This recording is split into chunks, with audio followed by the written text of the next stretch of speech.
The break is on again for Falkirk. Peter Houston is onside here. Houston might choose to go it alone, he does. It's a fourth goal for Falkirk. Peter Houston. Falkirk well worth their 2-goal lead. Going all out for goal number 3 now. Here's Martin Mooney, the substitute. And Arthur knocks it away, but it comes out to Peter Houston. And it's going to be number 3. Cool play by Peter Houston. And that wraps it up for Falkirk. Good work by Mooney. Arthur just knocking the ball clear. But Peter Houston with the left foot floater. And the ball going into the net.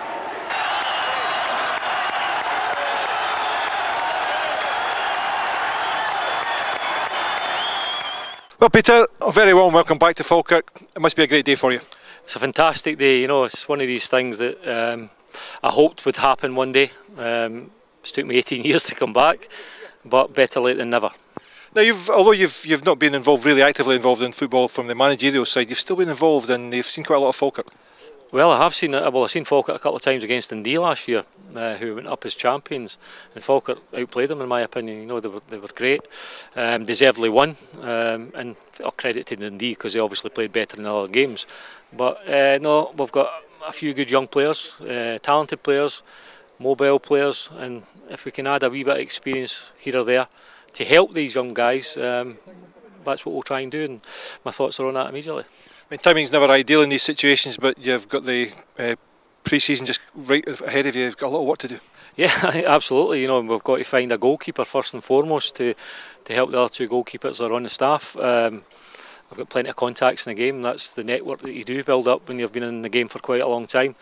There'll be loads of agents throwing names at me as well. There's 2 or 3 players that I would think of, and we just have to find out exactly how many we can sort of bring in. And but there will be new faces. It'll take time, and I'll also bring in a player coach to help the young players. Maybe not to play every week, but if he's playing well, he'll play every week. If the guy in possession of his jersey isn't doing well, but we'll give the younger players an opportunity, and the guy I'm going to bring in will pass on knowledge through his vast experience to the younger players, and that's what we need.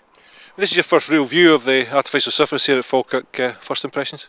I think that's the first time I've been on it, if I'm being perfectly honest. It's miles better than I've ever seen, and I look forward to it. No, a lot of people are sceptical about astro pitches, and quite rightly so in some cases, but I'm very, very impressed for the first time on it, and as long as the team play well in it, I'll be happy.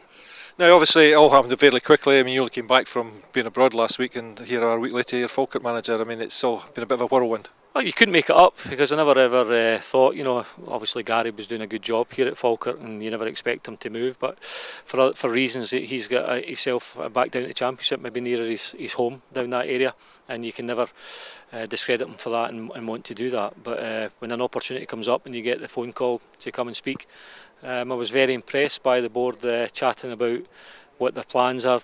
You know, many years ago, I remember the rallies to try and make sure that Falkirk Football Club are still here, and it's important that we live within our means. We can't go and spend big money in players, and we'll need to work at that. The good thing that Falkirk Football Club's got is they've got an excellent academy, and it's been proven by the amount of players who have come through and played first team football.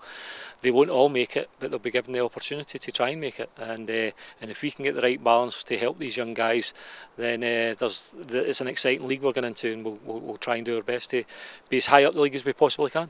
But of course, you take some of the responsibility for that academy, because when you were community coach here with John Blackley, I mean, you really set, and Ian McIntyre, of course, you really set the training in motion for that academy. Well, many years ago there was nothing. There was no youth academy or youth structure at all.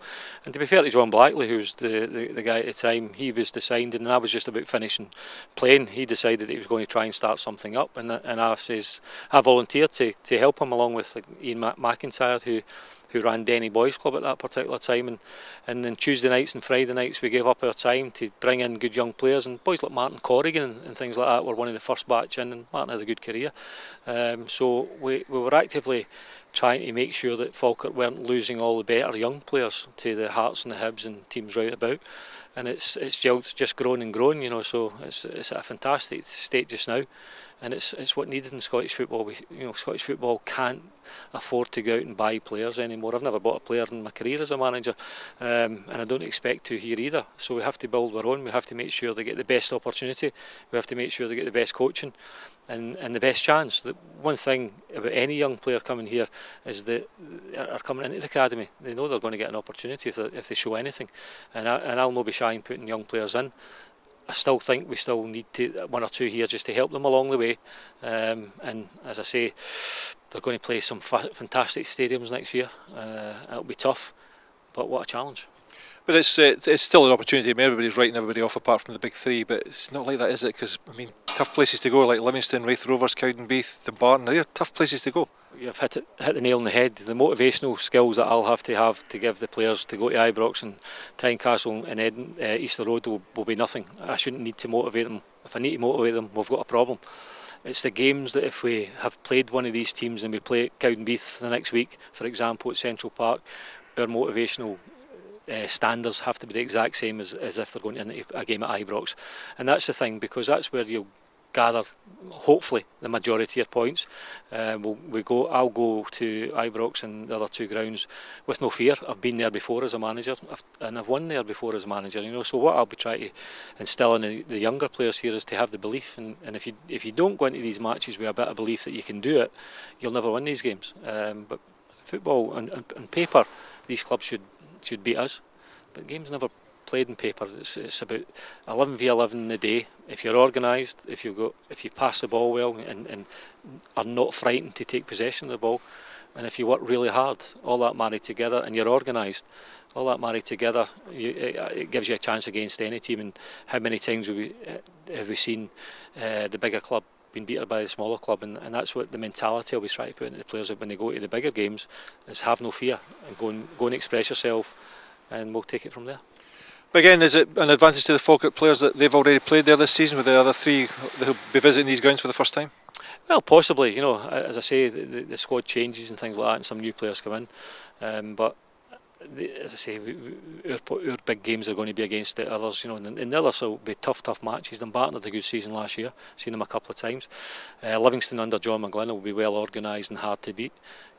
Jimmy Nicholl at Cowdenbeath will even make them difficult to beat. So it's going to be a tough league out with the big three, and a lot of people will make an issue because it's about the three massive clubs who are in their division this year, and it's going to be tough. But I've said all along that a fourth place gets you a promotional place, and if we're not in the top three, I'll be still chasing that fourth place. But I've got every hopes once I see the squad and assess the squad that we can get the balance right, and they'll be organised.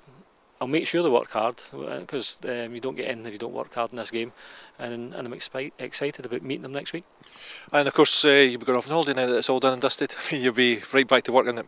Yeah, there's no holiday for me. I've just cancelled anything. I might get 2 days next week or something like that if I can. But the phone will be red hot, and that's the way I want it to be, because you get agents throwing in the best players ever because they say they're the best players ever. But I know the league. I know the better older players that a couple of older players that we maybe enhance with that the squad with, and I think once I watch some of the DVDs or the videos of the games, I'll have a look in the areas that I think we might need, and I'll take it from there. But I won't bring anybody in a panic situation because it's later on in the day. I want to make sure we get the right people, the right temperament, the right guy who's still got legs in his body that wants to run about the park, and they'll just come here as a final payday. They'll have to have the attitude and the desire to do well, because that's what the young players want, and we need people who's going to try and help these young players, and they have to have the right mentality. Well, it's taken a long time, Peter. It's delighted to have you back. I know you're delighted to be here. Every success for the season. We'll speak to you on Falkirk TV, I've no doubt, every week. Thank you very much, and I just hope the fans turn out in their numbers to make sure that they come out and support the team. They are young players. We'll have our ups, we'll have our downs, but the Falkirk fans that I know of the past have always been very, very forgiving. You'll get the odd moan with regards to if it's a poor performance, but I'll be trying to make sure there's very few poor performances. That's easy to say for me, and we're trying our best to get as many points to keep these people happy.